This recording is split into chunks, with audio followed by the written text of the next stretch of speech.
பெரும்பான்மை நடந்துக்கிட்டு இருக்கு. அதில் ஒருத்தருக்கு பெரும் போராட்டமே நடந்துக்கிட்டு இருக்கு. முதலமைச்சருக்கு இல்லை, அவர் சேஃபாக செட்டில் ஆகிட்டாப்புல. இன்னொருத்தருக்கு நம்ம காமராஜன் மன்னார்குடியோட எம்எல்ஏ தினகரன் அண்ணனுக்கு திருஷ்டி போட்டு வச்ச மாதிரி ஒரே ஒன்று கிடச்சிது. இன்றைக்கி அந்த திருஷ்டி போட்டு எனக்கு இது வேண்டாம் அப்படின்னு சொல்லி வேகமாக அழைச்சி விட்டாப்புல, அதான் கழட்டி விட்டாப்புல, நீக்கி விட்டாப்புலன்னு வைக்கல. இன்றைக்கி காமராஜன் ஆக்சுவலி அங்கே சட்டமன்றத்துக்குள்ளே அது மைக்கை பிடிச்சி பேசுகிற மாதிரி தான் வீடியோவை காமிச்சாங்க. ஆனால் எனக்கு என்னமோ விஜய் காலை பிடிச்சி பேசுகிற மாதிரியே ஒரு ஃபீலிங் இல்லைவா. அவர் பேசுகிறது அப்படித்தான் இருந்துச்சு. ஏன்னா தாவேக்காவுக்கு நீங்கள் ஆதரவு கொடுத்தீங்களாமே, உண்மையா நெசமாவா அப்படின்னு கேட்குறப்ப அண்ணன் என்ன பண்ணார் தெரியுமா, இங்கே பாரு நான் ஆதரவெல்லாம் ஒன்றும் கொடுக்கல, நான் வந்து பேசுகிற மாதிரி எங்கே அந்த தாவேக்கா தலைவரை வந்து பேச சொல்லு பார்ப்போம், தைரியம் இருக்கா, என்னைய மாதிரி ஏதோ ஒன்று பண்ணி வந்து இவங்க வந்து நம்ப வச்சுவிட்டாங்க எல்லாத்தையும். நான் பாருங்க ஃபோனை கூட எடுத்ததுக்கு பாண்டிச்சேரியிலேருந்து வந்துகிட்டு இருக்கேன். ஃபோனில் வாட்ஸ்அப்பில் இந்த ஃபோனில் எல்லாம் வாட்ஸ்அப் இருக்குமா, இந்த பாருங்கள் பட்டன் ஃபோனு, இதை நான் ஆண்ட்ராய்டு போனால் என்னைய போய் சந்தேகப்படி நான் கவர்னர் சென்டரில் பார்க்குறேன், குடியரசுத் தலைவரை பார்க்குறேன், பிரதமரை பார்க்குறேன் அப்படின்னு சொல்லிட்டு அங்கேருந்து ஆளை விட்டா போதில் கிளம்பி ஓடிட்டாப்புல. திடீர்னு நேற்றைக்கே சட்டமன்றத்தில் என்ன பண்ணிட்டாப்புல, நான் ஆதரவு தரேன்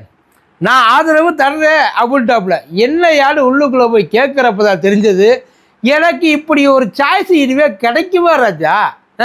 யோசிச்சு பாரு, அவர் 2 சைடு ஜனாதிபதி கொடுத்துருக்காப்புல ஆதரவு கடிதத்தை. ஒரு பக்கம் தாவேக்காவுக்கு கொடுத்தாருல, இன்னொரு பக்கம் அதிமுக அப்ரோச் பண்ணியிருக்கு. அதாவது நாங்கள் உங்களுக்கு தாவேக்காலையுமே வந்து ஒரு இது கொடுக்குறதா, அதாவது ஒரு இலாக்கா கொடுக்குறதா வந்து ஒரு டீலிங்குன்னாங்க. அதே மாதிரி அதிமுக நாங்கள் வந்துட்டாலும் உங்களுக்கு ஒரு இலாக்கா தர்றோம், நீங்கள் வர்றீங்களா அப்படின்னு கேட்டதுக்கு பரவாயில்ல, என்ன கருமை ஒரு கடிதம் தானே, ஒரு கையெழுத்து நான் நிறைய எடுத்து வச்சுருக்கிறேன், இந்த யார் வந்து கேட்டாலும் கொடுப்பேன், எனக்கு கொடுக்குறாரு யாருக்கு வேணாலும் கொடுப்பேன் சொல்லி அங்கேயும் கொடுத்துருக்காப்புல. இதுவும் தினகரன் அண்ணனுக்கு போயிருக்கு. அங்கே போனதுக்கப்புறம் தான் மனுஷன் மரண்டாப்புல. அங்கே அது எல்லாத்தையும் டேய் எனக்கு பின்னாடி நீ இப்படி ஒரு அரசியல் பண்ணிக்கிட்டு இருக்கியா. அதுக்கப்புறம் தான் கூப்பிட்டு கேட்டோன்னே இல்லைன்னு, கட்சியில் இது வரைக்கும் 3 முறை சீட்டு கொடுத்துருக்காங்க, உங்களுக்கு 3 முறை சீட்டு கொடுத்துருக்காங்க. இந்த முறை தனிப்பட்ட முறையில் மன்னார்குடியில் அண்ணனுக்கு செல்வாக்கு ஜாஸ்தி, காமராஜனுக்கு தனிப்பட்ட. அதுவே இந்த முறை போகிறப்பெல்லாம் எனக்கு இதுதான் கடைசி தடவை, எப்படியாச்சும் இந்த தடவை மட்டும் அப்படின்ற மாதிரி கேட்டு ஓட்டை வாங்கி ஆப்போசிட்டில் டிஆர்பி ராஜா தெரிவிக்க விட்டாப்புல. உண்மையிலே டிஆர்பி ராஜா தோக்குற கேண்டிடேட்லாம் இல்லை, ஒன்றும் பசை இல்லாத கேண்டிடேட்லாம் இல்லை, அதெல்லாம் நல்லா வேணுங்கிற அளவுக்கு வாரி இறப்பாப்புலன்னு வைக்கல. பட் அப்படி இருந்தாலும் அங்கே தனிப்பட்ட முறையில் காமராஜனுக்கு இந்த செல்வாக்கு, பின்னாடி அமமுக உழைச்சது, தினகரன் சப்போர்ட்டு, இது எல்லாமே சேர்ந்து தான் அண்ணனை ஜெயிக்க வச்சுருக்கு. அண்ணனை ஜெயிக்க வச்சு சட்டசபைக்கு இப்போ உள்ளே அமுச்சு வச்சுட்டாங்க. ஆனால் இதுக்கப்புறம் நம்ம வருவோமோ மாட்டோமோ, நமக்கு போடுவாங்களோ மாட்டாங்களோ அதெல்லாம் வந்து தெரியும். ஆனால் இருக்கிற வரைக்கும் அப்படியே வந்து இருந்துடணும் அப்படின்றத முடிவு பண்ணிட்டாப்புல. என்ன சொன்னாப்புல தெரியுமா, நான் நேற்றைக்கும் ஆதரவு கொடுத்தேன், இன்றைக்கும் ஆதரவு கொடுக்கிறேன், நாளைக்கும் ஆதரவு கொடுப்பேன், அடுத்த 5 வருஷத்துக்கு நான் ஆதரவு கொடுத்துக்கிட்டே இருப்பேன், நீங்கள் என்னைய வந்து தடுக்கவே கூடாது அப்படின்ற மாதிரியே அங்கே சட்டசபையில் அவர் பேசுகிறது சுற்றி இருக்கிறவங்க எல்லாரும் சிரிச்சுக்கிட்டே கிடக்குறாங்க. முக்கியமாக பிரேமலதா ஏன்பா என் பக்கத்தில் உட்காந்து இப்படி பேசிக்கிட்டு இருக்கேன், என்னால் சிரிப்பை கண்ட்ரோல் பண்ண முடியல. அதாவது அவர் வந்ததுக்கப்புறம், இவர் தளபதி வந்ததுக்கப்புறம் அதில் இன்னொன்று சொன்னார், உங்களுக்கு சப்போர்ட் பண்ணேன் அப்படின்ற ஒரே ஒரு காரணத்துக்காக, உங்களுக்கு ஆதரவு அப்படின்னு நான் சொன்னதுக்காக என்னை ஆதரவு இல்லாமல் ஆக்கிட்டாங்க இந்த ஆளுங்க, என்னையை நீக்கி விட்டாங்க. தமிழ்நாட்டில் இத்தனை பேரை காப்பாற்றுற முதலமைச்சர், இவ்வளவு பேருக்கு பாதுகாப்பு கொடுக்குற முதலமைச்சர், அதுதான் முக்கியமான பாயிண்ட். பாதுகாப்பு கொடுக்குற முதலமைச்சர் என்னையை மட்டும் காப்பாற்றாமல் விட்டுவாரா என்ன? கண்டிப்பாக காப்பாற்றுவார், எனக்கு அது நம்பிக்கை. அதான் என்ன சொல்ல வர்றாருன்னா, என்னை இவங்க என்ன வேணாலும் செய்வாங்க, ஏன்னா அண்ணன் செஞ்ச வேலை அப்படி நம்பிக்கை துரோகம். ஆக்சுவலி உண்மையிலே தினகரன் அண்ணனுக்கு பிடிக்காத ஒரே ஒரு வார்த்தை நம்பிக்கை துரோகம் அப்படின்னு. அவங்க யாருக்கு வேணாலும் பண்ணலாம், பட் அவங்களுக்கு யாரும் பண்ணிடக்கூடாது, அதுதான் அண்ணனோட டிஸ்பிளே.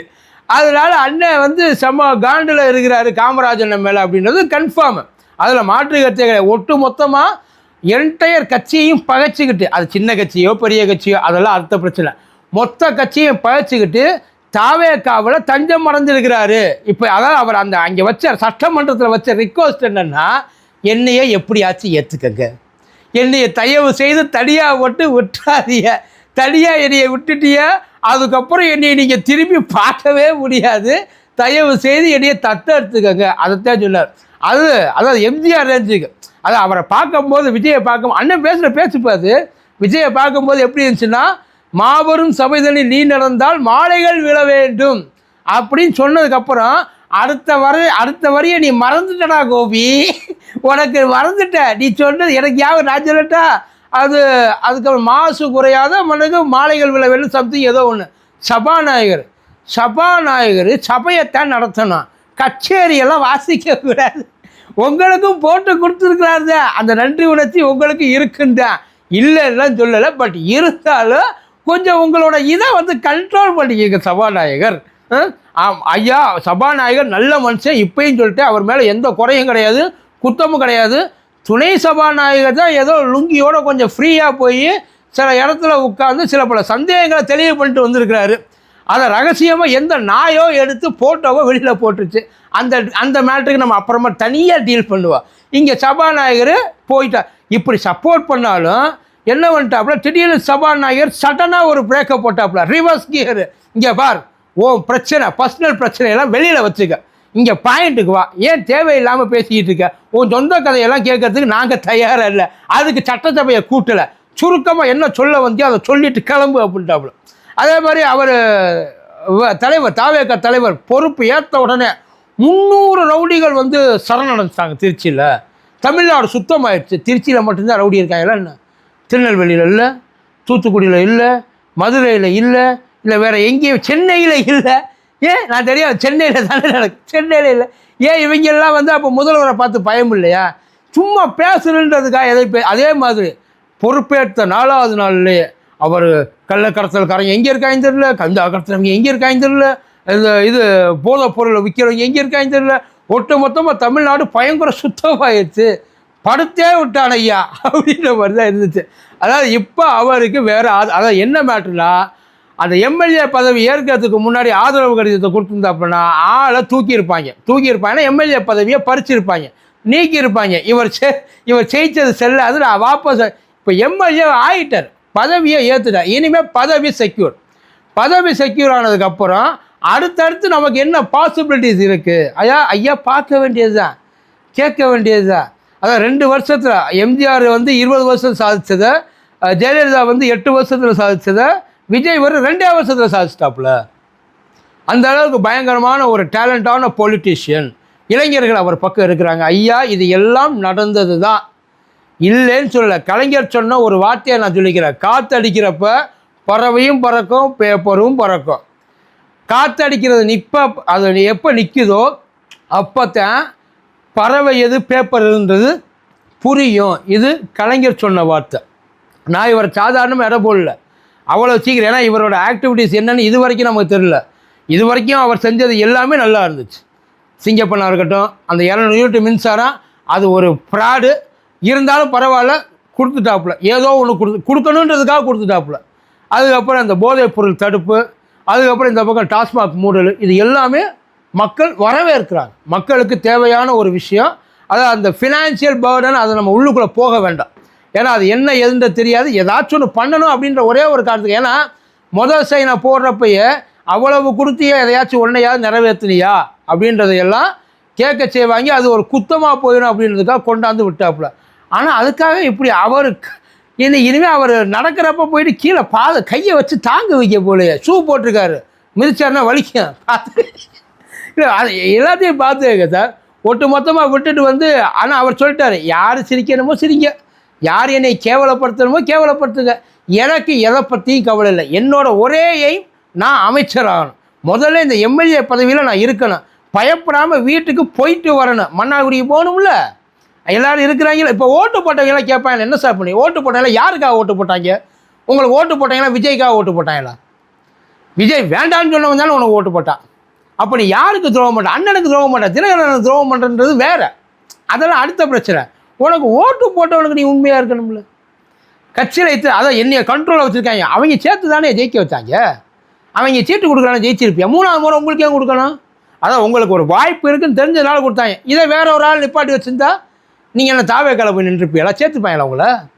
அந்த ஏரியாவில் உங்களை இல்லை எலெக்ஷனுக்கு முன்னாடி சொல்கிறேன் சேர்த்துருப்பாங்களா? மன்னார்குடியில் தாவேக்கா போட்டி போடலையா? எல்லாமே இருந்தது இல்லையா?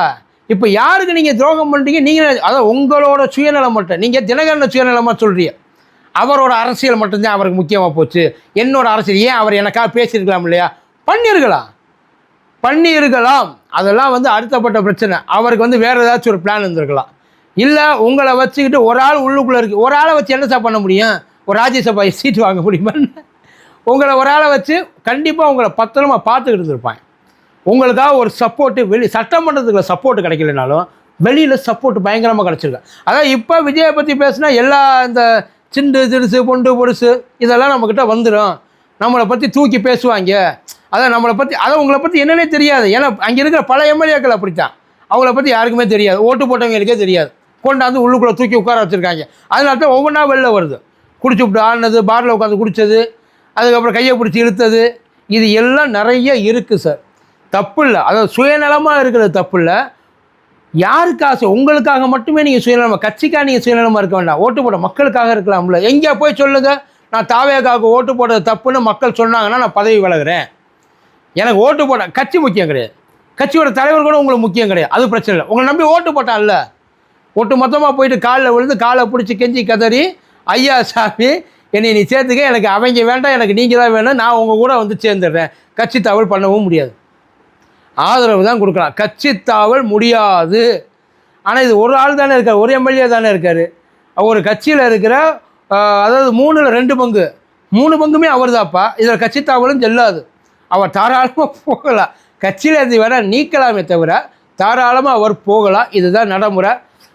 காமராஜ் அண்ணனோட இந்த ஒரு வினோதமான நடவடிக்கை, வித்தியாசமான ஒரு முடிவு, அப்புறம் இந்த ஒரு மாதிரியான ஒரு அப்ரோச்சை நீங்கள் எப்படி பார்க்குறீங்க?